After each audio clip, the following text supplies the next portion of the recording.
ಎಲ್ರಿಗೂ ನಮಸ್ಕಾರ. ನಾನು ಕಲಾ. ಇವತ್ತಿನ ವಿಡಿಯೋದಲ್ಲಿ ಮಲ್ಲೆ ಹೂವಿನ ದಿಂಡನ್ನು ಹೇಗೆ ತುಂಬ ಈಸಿಯಾಗಿ ಕಟ್ಕೊಬೋದು ಅಂತಂದ್ಬಿಟ್ಟು ನಾನು ತೋರಿಸ್ಕೊಡ್ತಾ ಇದ್ದೀನಿ. ತುಂಬ ಈಸಿಯಾಗಿ ಎಲ್ಲ ಕಟ್ಕೊಬೋದು ಫ್ರೆಂಡ್ಸ್. ಮುಡಿಯೋದಕ್ಕೆ ತುಂಬ ಇಷ್ಟ ಇರುತ್ತೆ, ಆದರೆ ಕಟ್ಟೋದಕ್ಕೆ ಬರೋದಿಲ್ವಲ್ಲ, ಅವ್ರಿಗೆ ಈ ವಿಡಿಯೋನ ಮಾಡಿ ತೋರಿಸ್ತಾ ಇದ್ದೀನಿ.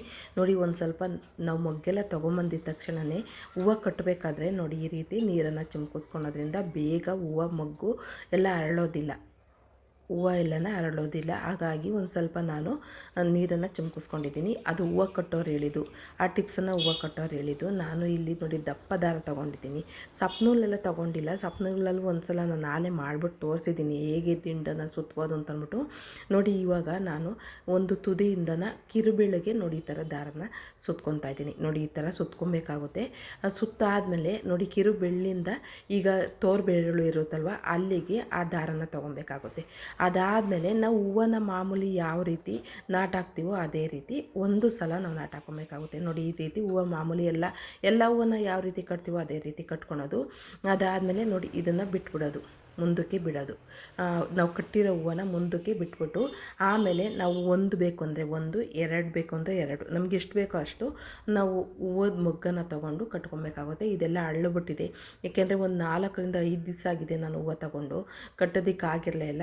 ಹಾಗಾಗಿ ಒಂದು 4-5 ದಿವಸ ಆದಮೇಲೆ ನಾನು ಓಪನ್ ಮಾಡ್ತಾಯಿದ್ದೀನಲ್ವ, ಕವರಿಂದ ಓಪನ್ ಮಾಡ್ತಾಯಿದ್ದೀನಲ್ವ, ಹಾಗಾಗಿ ಒಂದು ಸ್ವಲ್ಪ ಅರಳಿದೆ.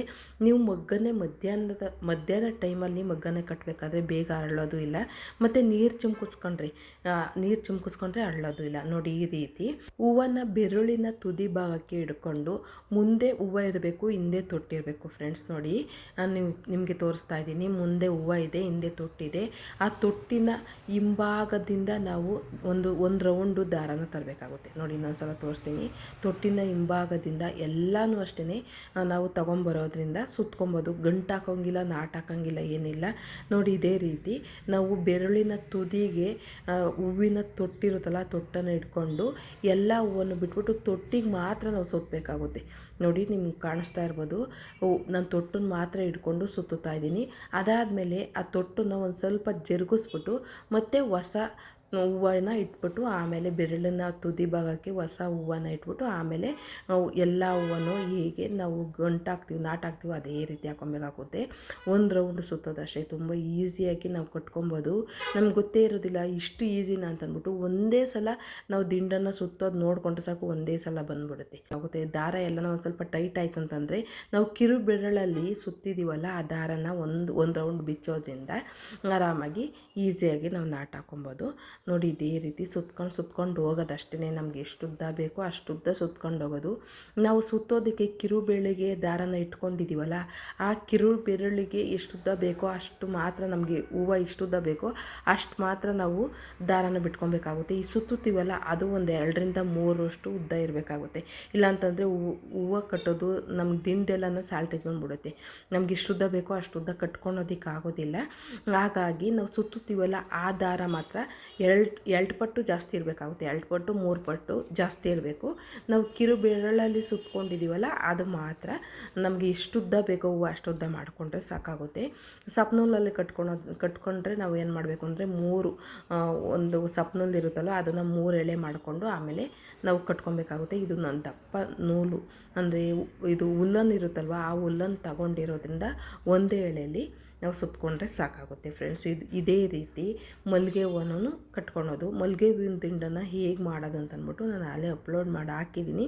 ಇವತ್ತು ಮಲ್ಲೆ ಹೂವನ್ನು ಮಾಡಿಬಿಟ್ಟು ತೋರಿಸ್ತಾ ಇದ್ದೀನಿ. ನೋಡಿ, ಎಷ್ಟು ಬಂತು. ಇದೇ ರೀತಿ ಕಟ್ಕೊಂಡು ಹೋಗ್ತಾಯಿದ್ರೆ ತುಂಬ ದಿಂಡಾಗೂ ಬರುತ್ತೆ. ಮತ್ತು ನಾವು ಈ ಹೂವನ್ನು ನಾವು ಮುಟ್ಕೊಂಡಿರ್ತೀವಲ್ಲ, ಅದು ಎಳೆಯೋದಿಲ್ಲ. ನಾವು ಕಟ್ಟಿರೋ ಹೂವು ಮುಟ್ಕೊಂಡ್ರೆ ಎಳೆಯುತ್ತೆ. ದಿಂಡೆಲ್ಲ ಮುಟ್ಕೊಂಡ್ರೆ ಎಷ್ಟು ಉದ್ದ ಇರುತ್ತೋ ಅಷ್ಟೇ ಉದ್ದ ಇರುತ್ತೆ. ಇವತ್ತಿನ ವಿಡಿಯೋ ನಿಮಗೆಲ್ಲರಿಗೂ ಯೂಸ್ಫುಲ್ ಆಗುತ್ತೆ ಅಂತ ಅಂದ್ಕೊತೀನಿ. ಯಾಕೆಂದರೆ ಎಷ್ಟೋ ಜನಕ್ಕೆ ಮುಡಿಯೋ ಆಸೆ ಇರುತ್ತೆ, ಆದರೆ ನಮಗೆ ದಿಂಡೆಲ್ಲ ಸುತ್ತೋದಕ್ಕೆ ಬರೋದಿಲ್ಲ. ನೋಡಿ, ಇಷ್ಟು ಉದ್ದ ಕಟ್ಟಿದ್ದೀನಿ ನಾನು. ಆಲ್ರೆಡಿ ಒಂದು ಅರ್ಧ ಮೊಳದಷ್ಟು ಕಟ್ಟಿದ್ದೀನಿ. ನಾವು ಇಷ್ಟು ಉದ್ದ ಬೇಕಾದ್ರೂ ಕಟ್ಕೊಬೋದು. ಹಾಗಾಗಿ ನೋಡಿ, ಈಗ ದಾರ ಸಾಲ್ಟೇಜ್ ಬಂದಿದೆ. ಇವಾಗ ಬೇಕು ನಮ್ಗೆ ಇನ್ನೂ ಉದ್ದ ಬೇಕು ಅಂದರೆ ಮುಂದಗಡೆ ದಾರ ಇದೆಯಲ್ಲ ನೋಡಿ, ಆ ದಾರ ಮುಟ್ಟಿದ್ನಲ್ಲ ಆ ದಾರಕ್ಕೆ ಇನ್ನೊಂದು ಸ್ವಲ್ಪ ಗಂಟು ಹಾಕ್ಕೊಂಡು ಸುತ್ಕೊಂಡ್ರೆ ಆಗುತ್ತೆ, ಇಲ್ಲಾಂದ್ರೆ ಸಾಕು ಅಂದರೆ ಇಷ್ಟೇ ಸಾಕಾಗುತ್ತೆ. ನೋಡಿ ನಾನು ಇಷ್ಟುದ್ದನೇ ಸಾಕು ಅಂತ ಸಾಕು ಮಾಡ್ತಾಯಿದ್ದೀನಿ. ಕಿರುಬೆರಳಲ್ಲಿ ಸುತ್ತಿರೋದು ಇನ್ನೊಂದು ಸ್ವಲ್ಪ ಉಳಿದಿದೆ, ಹಾಗಾಗಿ ನಾವು ಎಷ್ಟುದ್ದ ಸುತ್ಕೊಳೋದಕ್ಕೆ ಮಾಡ್ತೀವೋ ಅಷ್ಟು ಮಾತ್ರನ ಸಾಲ್ಟೇಜ್ ಬರುತ್ತೆ ಆ ದಾರ. ಅದು ಕಿರುಬೆರಳಲ್ಲಿ ನಾವು ಸುತ್ತಿರ್ತೀವಲ್ಲ ಅದು ಮಾತ್ರ ಬೇಗ ಸಾಲ್ಟೇಜ್ ಬರೋದಿಲ್ಲ. ನೋಡಿ ಎಷ್ಟು ಈಸಿಯಾಗಿ ನಾವು ಕಟ್ಕೊಬೋದು ಅಂತ ಅಂದ್ಬಿಟ್ಟು ನಾನು ಇವತ್ತಿನ ವಿಡಿಯೋದಲ್ಲಿ ತೋರಿಸಿದ್ದೀನಿ. ಇವಾಗ 2 ಹೂವು ನೋಡಿ ಸುತ್ಕೊಂಡಿದ್ವಲ್ಲ, ಕಿರುಬೆರಳು ಸುತ್ತಿದ್ವಲ್ಲ ಆ ದಾರ ಮತ್ತು ಮುಂದೆ ಸುತ್ತುತ್ತಿದ್ವಲ್ಲ ಆ ದಾರನೂ ಎರಡನ್ನೂ ಸೇರಿಬಿಟ್ಟು ನಾವು ಗಂಟು ಹಾಕ್ಕೊಂಡ್ರೆ ಯಾವುದೇ ಕಾರಣಕ್ಕೂ ದಿಂಡು ಓಪನ್ ಆಗೋದಿಲ್ಲ. ನೋಡಿ ಈ ಥರ ಎಷ್ಟು ಬೇಕೋ ಅಷ್ಟು ದಾರ ಬಿಟ್ಬಿಟ್ಟು, ಬೇಕು ಅಂದರೆ ನಾವು ಹೂವು ಮುಡಿಯೋದಕ್ಕಾದರೆ ಒಂದು ಸ್ವಲ್ಪ ಜಾಸ್ತಿ ದಾರ ಬಿಡಿ, ಇಲ್ಲಾಂದರೆ ದೇವ್ರಿಗೆಲ್ಲ ಹಾಕಬೇಕು ಅಂದರೆ ದಾರಿನ ಅವಶ್ಯಕತೆ ಅಷ್ಟು ಇರೋದಿಲ್ಲ. ನೋಡಿ ಇಷ್ಟುದ ಇದೆ, ನಾನು ಲಕ್ಷ್ಮಿಗೆ ಹಾಕಿದ್ದೀನಿ. ತುಂಬ ಚೆನ್ನಾಗಿ ಕಾಣಿಸ್ತಾ ಇತ್ತು ಮತ್ತು ದೇವ್ರ ಮನೆಗೆಲ್ಲ ಹೋದ್ರೆ ತುಂಬಾ ಘಮ ಬರ್ತಾ ಇರುತ್ತೆ. ನೋಡಿ ಒಂದು 3ರಿಂದ ಎಷ್ಟು ನಾನು ಶನಿವಾರ ತೊಗೊಂಡಿದ್ದು, ಇವತ್ತು ಗುರುವಾರ, 4 ದಿವಸ 5 ದಿವಸ ಆಗಿದೆ ಹೂವು. ನೋಡಿ ಹಂಗೂ ಇದೇ ಥರ ಇದ್ದಾವೆ. ಯಾವ ರೀತಿ ಮೇಂಟೈನ್ ಮಾಡ್ತೀವೋ ಆ ಥರ ಇರುತ್ತೆ ಹೂವು. ಒಂದು 8 ದಿವಸ 15 ದಿವಸನೂ ನಾವು ಆರಾಮಾಗಿ ಇಟ್ಕೊಬೋದು ಫ್ರೆಂಡ್ಸ್. ನಾವು ಒಂದೇ ದಿವಸ ಕಟ್ಟಿದ ತಕ್ಷಣವೇ, ನಾವು ತೊಗೊಂಬಂದಿದ ತಕ್ಷಣವೇ ಮುಟ್ಕೊಬೇಕು ಕಟ್ಟಬೇಕು ಅಂತ ಏನು ಅವಶ್ಯಕತೆ ಇರೋದಿಲ್ಲ. ನೋಡಿ ಇಷ್ಟು ಚೆನ್ನಾಗಿದೆ, ಒಂದು 4ರಿಂದ 5 ದಿವಸ ಆಗಿದೆ ಈ ಹೂವು.